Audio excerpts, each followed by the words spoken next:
Bonjour, peuple de Dieu. Je vous salue au nom du Seigneur Jésus-Christ. Je suis content de se retrouver encore ce matin devant cette caméra. Je dis merci à l'Éternel, à Dieu le Père, de pouvoir me protéger la nuit. Je me suis endormi, je ne savais pas si je pourrais me réveiller le matin, mais par sa grâce, il m'a permis de se réveiller le matin. Je suis tellement reconnaissant pour ça. C'est une grâce. Il y a des gens en ce moment, ils sont dans des tombes, dans des hôpitaux, dans des morgues, mais ils n'ont pas eu la chance de s'élever, ils n'ont pas la chance de s'élever, de marcher, de manger. Mais Dieu nous a donné cette grâce de s'élever le matin. Le souffle de vie, il a renouvelé le souffle de vie.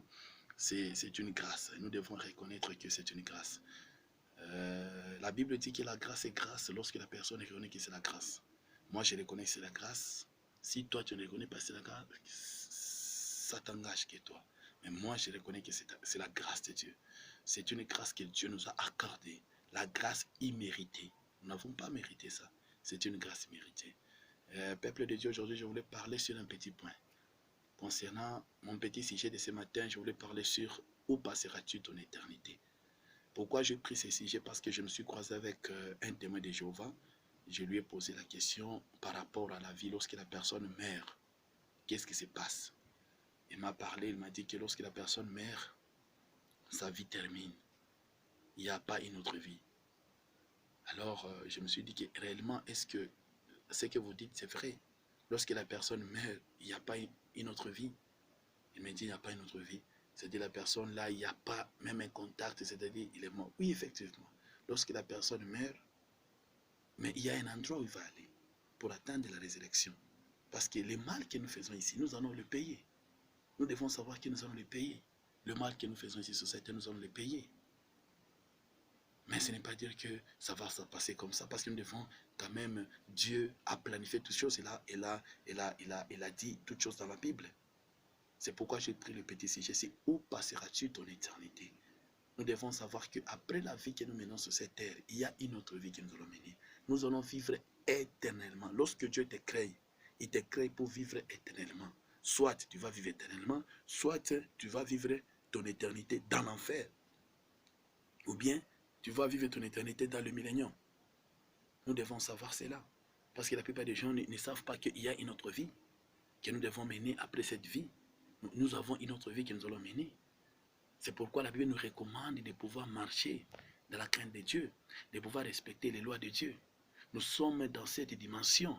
Nous sommes dans cette dimension, nous sommes sous 3 dimensions.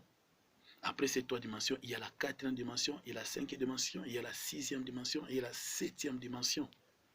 La 4e dimension, c'est là où nos esprits se trouvent. C'est là où notre subconscient se trouve.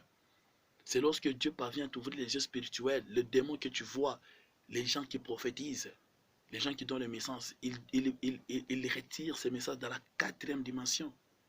Dans la 4e dimension.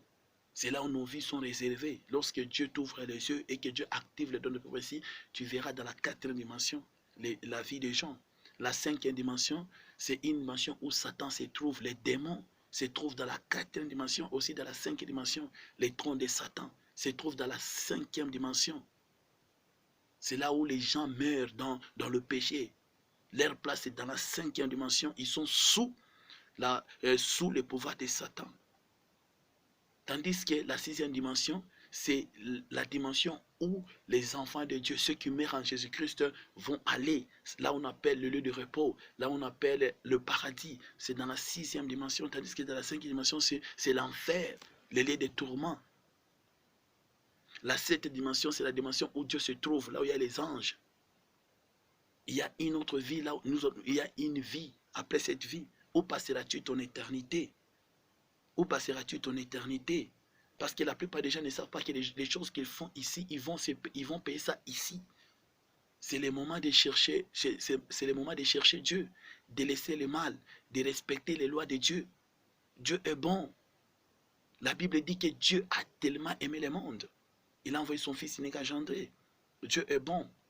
Parce que la Bible dit que lorsque Dieu avait créé Adam et Ève, Dieu a donné le pouvoir à Adam et Ève.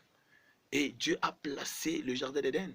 Il a pris l'homme, il l'a placé dans le jardin d'Éden pour garder, pour cultiver le jardin d'Éden. La Bible dit que Dieu avait dit à Adam et Ève de ne pas toucher à l'arbre de la connaissance de vie.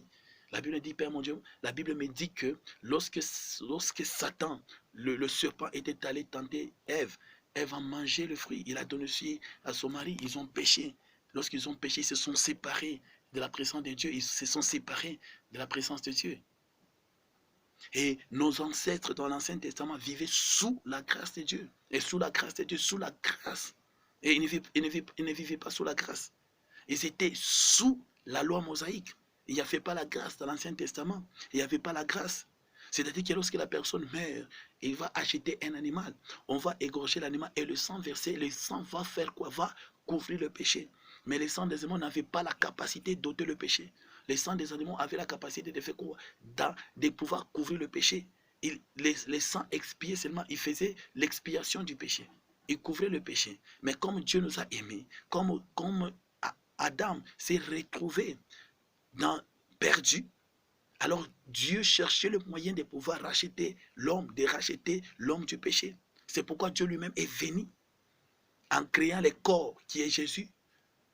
Il est venu, la plénitude de la divinité de Dieu était en Jésus-Christ. Jésus-Christ était 100% Dieu, 100% homme. Il était venu pour nous racheter, racheter le monde, racheter l'homme. Racheter l'homme. Il est mort. La grâce a débuté dans le Nouveau Testament. La grâce a débuté dans le Nouveau Testament. Et aujourd'hui, lorsque nous péchons, nous regardons le sang de Jésus. Nous regardons à Jésus-Christ qui est notre Seigneur et Sauveur.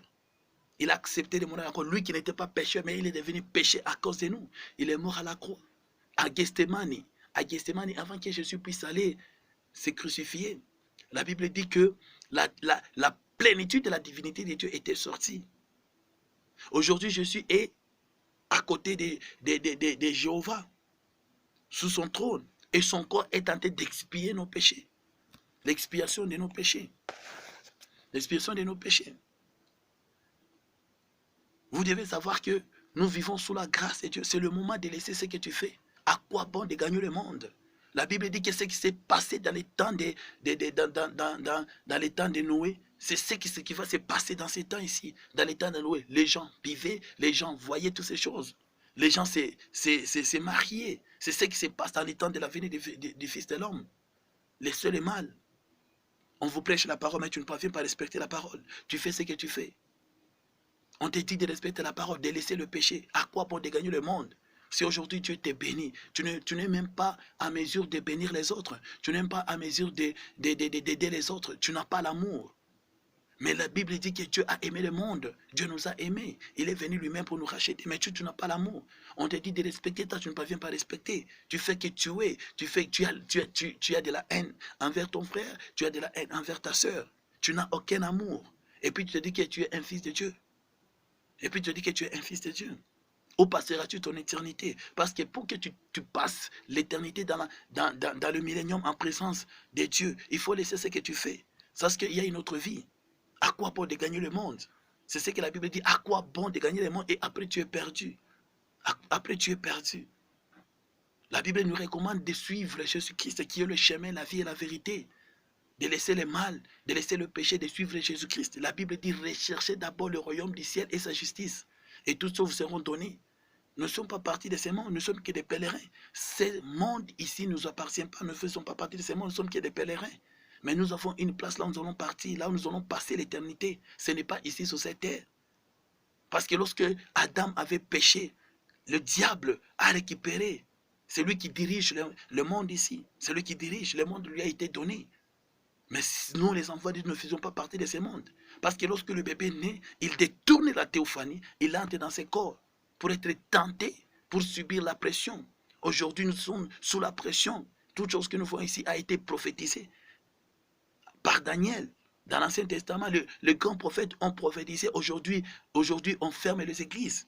Aujourd'hui, il y a les virus qu'on a fabriqués dans le monde des ténèbres. Aujourd'hui, les enfants de Dieu ont peur concernant ces coronavirus.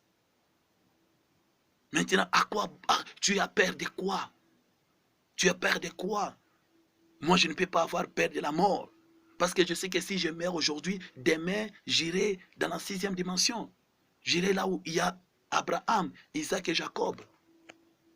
Mais on te dit de laisser le péché, tu fais que faire le péché. Tu ne te donnes pas le temps de prier. Tu ne te donnes pas le temps de prier, tu fais que le mal. Il faut chercher le Saint-Esprit. Parce que lorsque Dieu te donne le Saint-Esprit, automatiquement tu es sauvé. Mais aujourd'hui, les gens c'est pour chercher les choses de ce monde qui sont périssables. Mais ils ne cherchent pas le Saint-Esprit. La Bible dit que tout ce que vous allez demander, vous allez obtenir. La Bible dit que si un enfant demande à son papa, le papa doit donner le pain. Si un enfant demande à son papa de lui donner le pain, le papa ne peut pas lui donner un caillou. Si tu demandes à Dieu de te donner le Saint-Esprit, Dieu va te donner le Saint-Esprit. Mais nous devons se pencher à Dieu. Vous devez savoir que l'homme est composé de 3 choses. Il y a l'âme, l'esprit et le corps. Ce corps ici vient de la poussière et ça va rentrer à la poussière. Ce corps ici n'a pas de sens, c'est une enveloppe. Ça vient de la poussière et ça va rentrer à la poussière. L'esprit de l'homme rentre vers le Père. Tous les esprits rentrent vers le Père. L'âme, c'est la chose la plus importante. C'est pourquoi la Bible dit que l'âme qui pêche, c'est ce qu'il mourra. Maintenant, lorsque la personne meurt, le corps rentre à la poussière, l'Esprit de Dieu rentre, l'Esprit rentre, l'âme va entrer dans la théophanie, c'est-à-dire la théophanie, ta théophanie que le corps céleste va descendre, l'âme entre dans la théophanie et ça va choisir où ça va aller passer, où ça va aller. Si c'est dans la 5e dimension, dans le lieu de tourment, ou c'est dans la 6e dimension, dans le lieu de repos où il y a Abraham, Isaac, Jacob, Pierre, Paul, Moïse. Où passeras-tu ton éternité? C'est le temps de planifier les choses. C'est le temps d'être en connexion avec Dieu. C'est le temps de chercher Dieu. Nous sommes dans un monde compliqué. Ce temps ici, c'est un temps mauvais. C'est un temps mauvais. Satan s'est déjà levé. Satan ne fait que combattre tous les jours. Mais vous devez aussi être dans la présence de Dieu. Même si tu meurs aujourd'hui, que tu puisses avoir la foi que tu as dans la 6e dimension, dans le paradis. Qui est de faire les choses de ce monde. Tu passeras, où passeras-tu ton éternité? La Bible dit que les juges jugeront le monde. Nous allons juger le monde. C'est nous les juges qui vont juger le monde. Après les milléniums, nous allons juger le monde. Parce que nous sommes l'épouse de Jésus-Christ. Nous sommes l'épouse de Jésus-Christ. Jésus-Christ viendra prendre son épouse. Tu n'as pas le temps d'aller à l'église. Tu te comportes mal. Est-ce que tu te dis que tu es épouse de Jésus-Christ? Comment est-ce que tu peux être épouse de Jésus-Christ? La Bible dit que si nous lisons dans le livre de Luc, chapitre 16, commencé au verset 17, la Bible dit qu'il y avait un homme qui était tellement riche. Il avait tout. Il était béni. Il avait tout. Dieu l'avait béni. Mais ce type-là, il n'avait pas eu le temps de chercher Dieu. L'homme riche, il n'avait pas eu le temps de chercher Dieu. Il faisait que ces histoires. Même le temps d'aller chercher Dieu, il ne prenait pas le temps là. Il s'est concentré par rapport à ses affaires. La Bible dit qu'il y avait aussi un homme, il était misérablement pauvre. Son nom était Lazare. Il était tellement pauvre. Il mendiait. Il était un mendiant. Il fait que demander. La Bible dit qu'il restait à la porte de l'homme riche. La Bible dit qu'il souffrait, mais il prenait le temps de chercher Dieu. Il prenait le temps de prier. Il prenait le temps de chercher le Saint-Esprit. La Bible dit qu'il mangeait les choses qui tombaient de la table de l'homme riche. Il faisait ça. Mais il prenait le temps de faire quoi? Le temps de chercher Dieu. La Bible dit que lorsqu'il était mort, la Bible dit qu'il est allé dans la 6e dimension, là où il était Abraham. La Bible dit que l'homme riche est resté. Et puis il ne prenait pas le temps même de chercher Dieu. La Bible dit que lorsque l'homme riche était mort, il est parti dans la 5e dimension, dans les lieux de tourment. Il a commencé maintenant à souffrir. Il a fait ça. Lisez bien la Bible, je vous donne le verset. Lisez Luc 16, commencez à 17, descendez vers la fin. Vous allez comprendre l'histoire de l'homme riche. Il a souffert. Il était dans le lieu de tourment. Il était dans la flamme de feu. Il a souffert. La Bible dit que lorsqu'il a regardé, il a reconnu Abraham et Lazare. Il a commencé à intercéder. Lazare, il a commencé à intercéder à Abraham. Abraham, mon père, ici je souffre. Ne peux-tu pas envoyer Lazare de venir, que Lazare puisse plonger son doigt dans l'eau, puisse commencer même à boire les gouttelettes d'eau. Il faisait ça. Il souffrait. La Bible dit qu'Abraham lui dit, souviens-toi lorsque tu étais dans le monde. Souviens-toi, Lazare était là. Lazare, même les jours qu'il pouvait manger, quoi? Le chien venait même lécher. Aujourd'hui, tu es là. Aussi, Lazare est en train de faire quoi? De enjoy his life. Here. Il y a une séparation entre nous et toi. Il y a un trou ici. On ne peut pas aller là-bas, là où tu es. Il a commencé à intercéder. Il pleurait. La Bible dit qu'il pleurait. Il n'y avait même pas de l'eau. Il a dit à Abraham, Abraham, peux-tu envoyer Lazare d'aller dire à mes frères qui sont restés, de laisser ce qu'ils sont en train de faire, de ne pas me rejoindre de là où je suis. La Bible dit qu'Abraham dit que non. Comment? Laissez-le écouter Moïse, les prophètes, pour qu'ils ne puissent pas te rejoindre de là où tu es. Il faisait ça. Et puis il dit que Abraham, si vous envoyez quelqu'un qui est déjà mort, ils vont écouter pour laisser ce qu'ils font. Il est intercédé. C'est le temps de chercher Dieu. Le temps de chercher Dieu. Qu'est-ce que tu fais? Où passeras-tu ton éternité? À quoi bon? Tu ne te donnes pas le temps de prier. Tu ne pries pas. Même pas 20 minutes. Tu ne pries pas. Tu ne sais même pas prier. Et puis tu dis, enfant de Dieu. Tu ne pries pas. Tu ne lis pas la Bible. Tu fais les histoires mauvaises. Si on te regarde, tu n'as pas l'amour. Tu as de la haine. Quelqu'un qui te demande pardon. Tu ne parviens pas à pardonner. Tu ne aides pas les gens. Tu es ce que tu es. Et puis tu te dis que tu es enfant de Dieu. Et puis tu te dis que tu as le Saint-Esprit. L'Esprit de Dieu. Toi, tu connais l'Esprit de Dieu. Parce que Dieu ne peut pas donner son esprit à n'importe qui. Dieu donne son esprit aux prédestinés. C'est dont Dieu avait prédestiné avant la fondation du monde pour être l'épouse de Jésus-Christ. Mais regarde ta vie. Regarde ta vie. Tu n'as aucun amour. Tu fais que même pas aider les autres. Tu n'aimes pas que les autres progressent. Tu es là. Tu as même le cœur là de ne pas même aider les autres.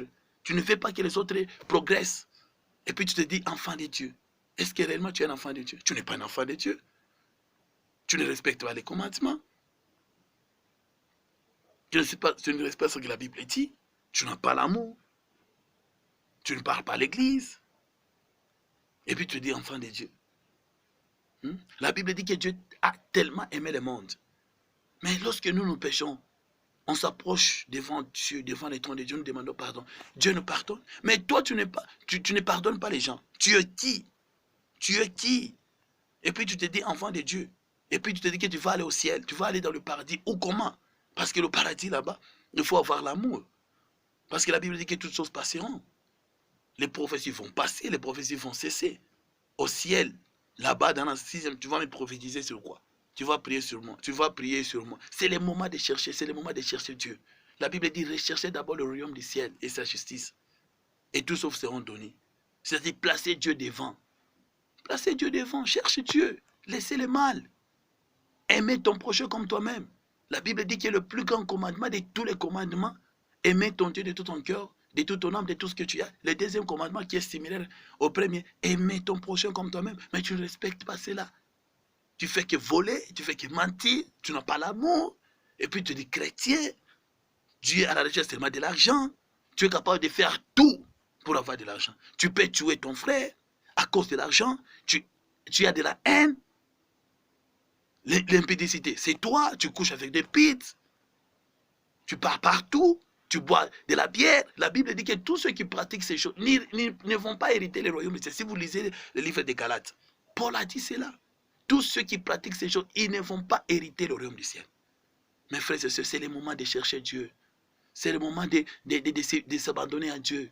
C'est le moment de chercher d'abord la justice ainsi que le royaume du ciel. Nous sommes dans un moment tellement critique. C'est pourquoi on ferme les églises. Nous sommes instables. C'est le moment de chercher Dieu. Que Dieu vous bénisse abondamment. Je m'appelle Pasteur Franklin Joël Mwambo. Écoutez cette prédication, ça va vous fortifier. Nous sommes les enfants de Dieu. Nous devons chercher Dieu. Dieu est là. Dieu est Dieu hier, aujourd'hui et pour toujours. Il est là. Il dit, revenez à moi avec tout ce que vous avez. Revenez à moi avec des pleurs de lamentation. Revenez à Dieu. Il est là. Il est prêt de vous aider. Il est prêt de vous bénir. Il est prêt de vous donner le Saint-Esprit. Que Dieu vous bénisse.